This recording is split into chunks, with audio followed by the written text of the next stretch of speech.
नमस्कार दोस्तों, आप सभी का स्वागत है हमारी YouTube channel BCS basic physics में। आज के इस वीडियो में दोस्तों हम बात करने वाले हैं आपेक्षिक वेग। कक्षा 11 का टॉपिक है, काफी इंपॉर्टेंट टॉपिक है। आपेक्षिक वेग होता क्या है, रिलेटिव वेलोसिटी क्या है। देखिए, हम बात करते हैं पहले वेग की। वेग का अर्थ क्या है?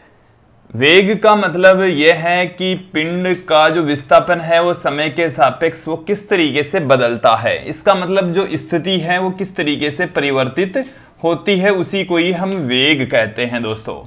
अब जैसे हम बात करें किसी पिंड की, जैसे ये हमारे पास में कोई पिंड है और ये जो पिंड है दोस्तों वो किसी वेग v से गति कर रहा है। ये पृथ्वी के सापेक्ष वेग होता है दोस्तों।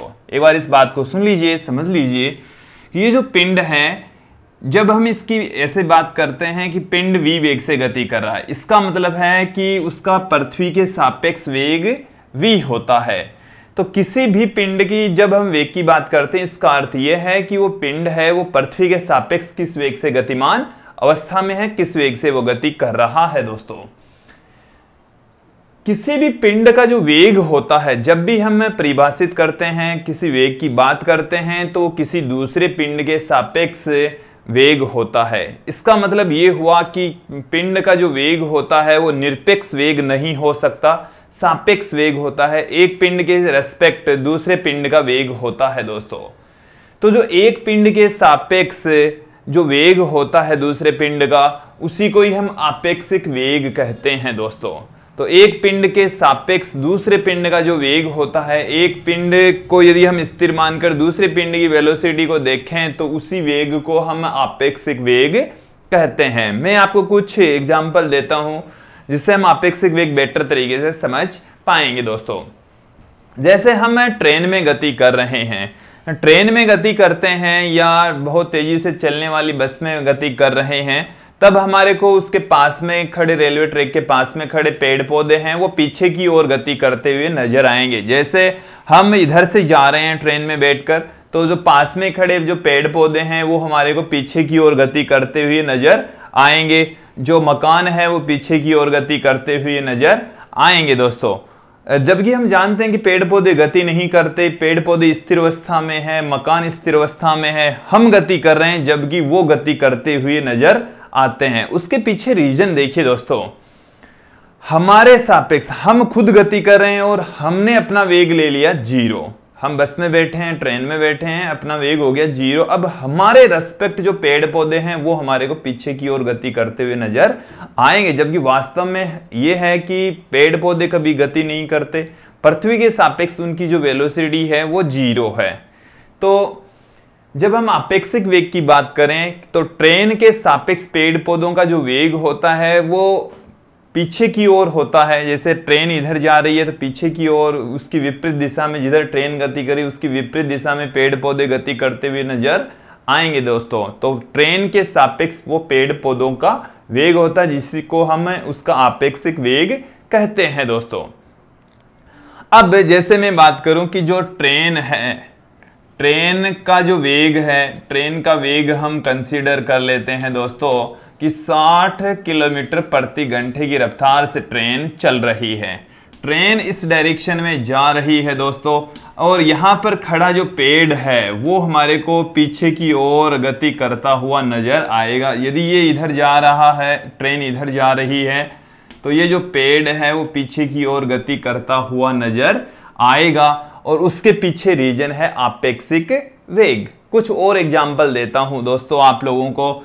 जैसे दो पिंड हैं और दोनों एक ही दिशा में समान वेग से गति कर रहे हैं, तो आपको ये दोनों स्थिर नजर आएंगे। इसमें एक में आप बैठे हैं, दूसरे को देख रहे हैं, तो वो आपको स्थिर नजर आएगा। जैसे हम बात करें कि हमारे पास में दो वाहन ले लीजिए या दो बसें ले लीजिए, एक बस में आप बैठे हैं, दूसरी बस उसी वेग से चल रही है, तो वो आपको दूसरी बस को ही आप यदि पर्टिकुलर देख रहे हैं तो वो आपको स्थिर नजर आएगी।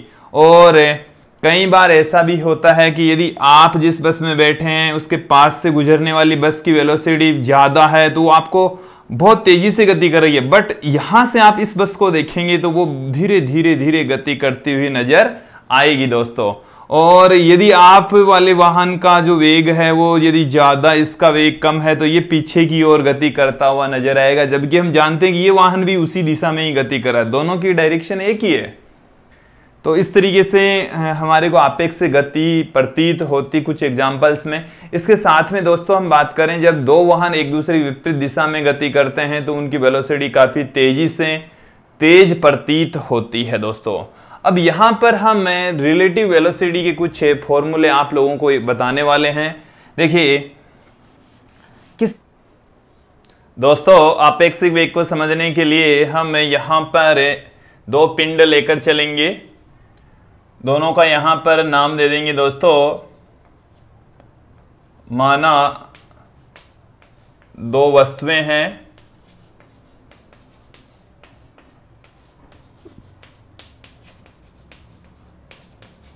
ए व बी है।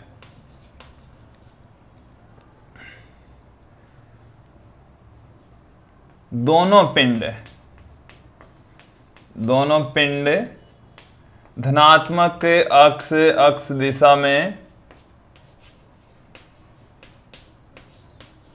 दिशा में क्रमशः, हम अब दोनों पिंडों का वेग लेंगे वी ए व वी बी वेग से गतिमान है। दोनों पिंडों के वेग हमने कंसीडर कर लिए हैं दोस्तों।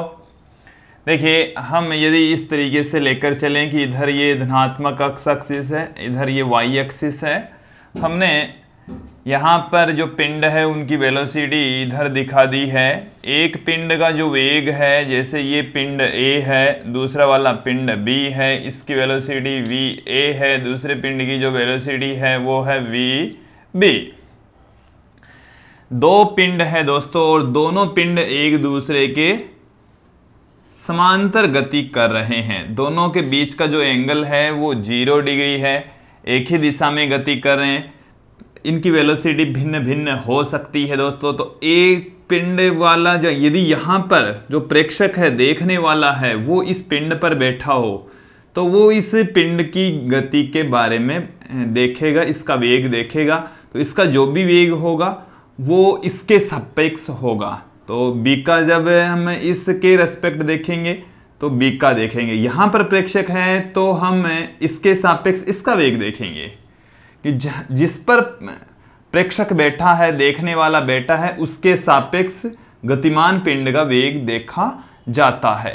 तो यदि हम ए के सापेक्ष बी का वेग देखें तो किस तरीके से लिख सकते हैं, लिखने का तरीका देखेंगे और किस तरीके से हम लिख सकते हैं, किससे कैसा उनका फॉर्मूला होता है वो यहां पर देखेंगे। पिंड ए के सापेक्ष, पिंड ए के सापेक्ष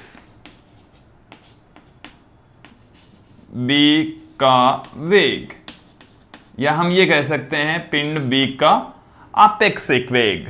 तो हम यहां पर इसके लिए आपेक्षिक वेग का शब्द भी प्रयोग में ले सकते हैं दोस्तों। ये जो आपेक्षिक वेग है क्या है, किस तरीके से लिखा जाता है, देखिए आपेक्षिक वेग है ए के सापेक्ष बी का।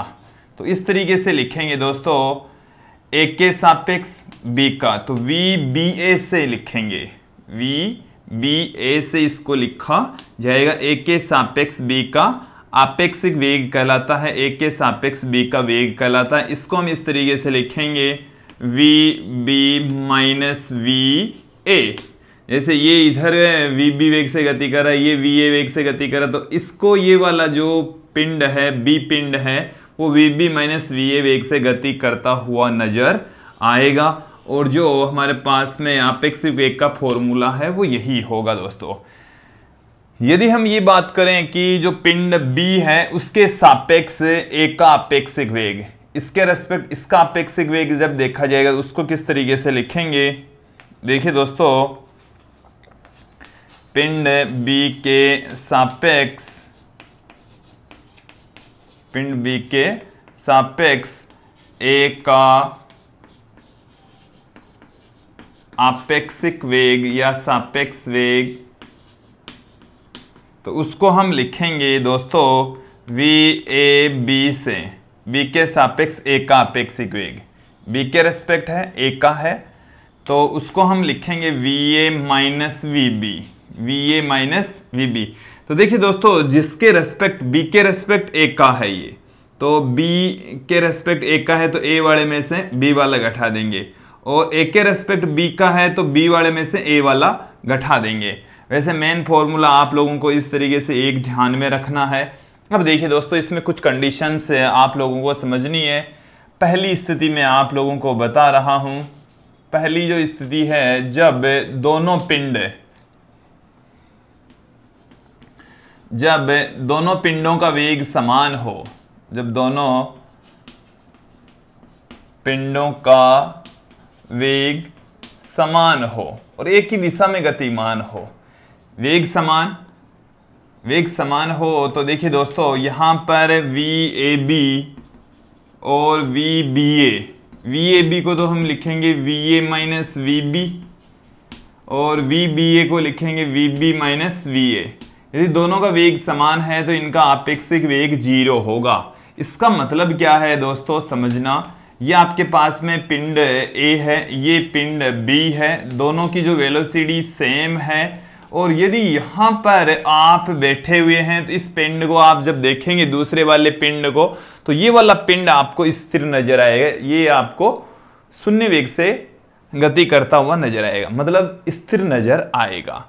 तो देखिए दोस्तों, यदि दोनों पिंड समान दिशा में समान वेग से गति कर रहे हैं तो एक दूसरे के सापेक्ष वो स्थिर नजर आएंगे दोस्तों। हालांकि दोनों की वेलोसिटी 0 नहीं है, बट सापेक्ष वेग या जो आपेक्षिक वेग है वो शून्य होगा। दूसरी वाली कंडीशन देखिए,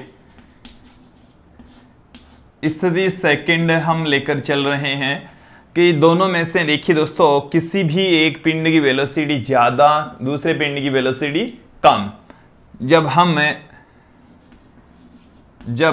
VA का मान हम मान लेते हैं ज्यादा है, VA का मान क्या है, ज्यादा। अब देखो, VA का मान जब ज्यादा है तो VAB B का A के साथ, देखिए ये जो वेलोसिटी है वो है दोस्तों, यहां पर VBA हमने ये लिखा है, B के सापेक्ष है, A का ये आपेक्षिक वेग है, B के रेस्पेक्ट है, और ये एक की वेलोसिटी है, तो VA तो बड़ा है, तो VA माइनस VB, और ये आएगा धनात्मक आएगा। अब मेरी बात को समझना, इस वैल्यू को देखना, समझना, यहां से इस डायग्राम से समझते हैं, इन दोनों में से इसके रेस्पेक्ट है, मतलब अब की बार प्रेक्षक है वो यहां पर है। देखिए दोस्तों, जिसके रेस्पेक्ट देख रहे हैं, जिसके रेस्पेक्ट देखेंगे तो इस वाली स्थिति में VAB में देखेंगे तो प्रेक्षक यहां है, इसको देख रहा है, इसकी वेलोसिटी ज्यादा, इसकी वेलोसिटी कम, तो ये ज्यादा वेग, इसकी वेलोसिटी ज्यादा है तो ये धनात्मक दिशा में गति करता हुआ नजर आएगा, इसकी जो वेलोसिटी होगी वो धनात्मक होगी, इसलिए इधर वाली वेलोसिटी उसको हम धनात्मक ले रहे हैं, पीछे की ओर गति करता हुआ नजर आएगा उसको हम ऋणात्मक लेंगे। और देखिए दोस्तों, यदि हम VBA ज्ञात करें तो VBA बराबर आएगा VB माइनस VA, और यहां पर VA की वैल्यू ज्यादा है तो ये वाली जो वैल्यू आएगी वो ऋणात्मक आएगी, और जब ये वैल्यू ऋणात्मक आ रही है इसका मतलब क्या है वो समझें। अब की बार जो प्रेक्षक है वो यहां पर बैठा है, प्रेक्षक यहां है और वो पिंड B को देख रहा है कि वो पिंड जो B है वो किस वेग से गति कर रहा है दोस्तों। तो यहां पर आप देखेंगे इसकी वेलोसिटी ज्यादा है तो ये तेजी से आगे की ओर गति कर रहा है, ये भी गति तो इधर ही कर रहा है, बट इसकी वेलोसिटी कम है तो ये इसके सापेक्ष ये पीछे की ओर गति करता हुआ नजर आएगा, इस A के सापेक्ष B का जो वेग है वो ऋणात्मक नजर आएगा दोस्तों। जो सेकंड वाली कंडीशन है वो आप लोगों को समझ में आ गई होगी। अब जैसे यहां पर हम इनमें से किसी एक पिंड को जैसे B को हम पृथ्वी ले लें, B को दोस्तों क्या ले लें हम, पृथ्वी, और ये ले लें हम जैसे पृथ्वी है और इसके ऊपर ये कोई पेड़ है, तो यहां पर ये ट्रेन गति कर रही है, तो ट्रेन के सापेक्ष B का जो वेग है वो देखेंगे, ट्रेन के सापेक्ष B का वेग, तो ये जो B है इसका वेग तो 0, और यहां पर इस माइनस VA के बराबर आएगा, ऋणात्मक आएगा, तो इसका मतलब है कि ये जो पेड़ है वो पीछे की ओर गति करता हुआ नजर आएगा दोस्तों, पीछे की ओर गति करता हुआ नजर आता है इस स्थिति में। अब तीसरी वाली कंडीशन आप देखेंगे, थर्ड जो स्थिति है वो क्या हो सकती है, जब दोनों एक दूसरे के विपरीत दिशा में गति कर रहे हो। जब दोनों पिंड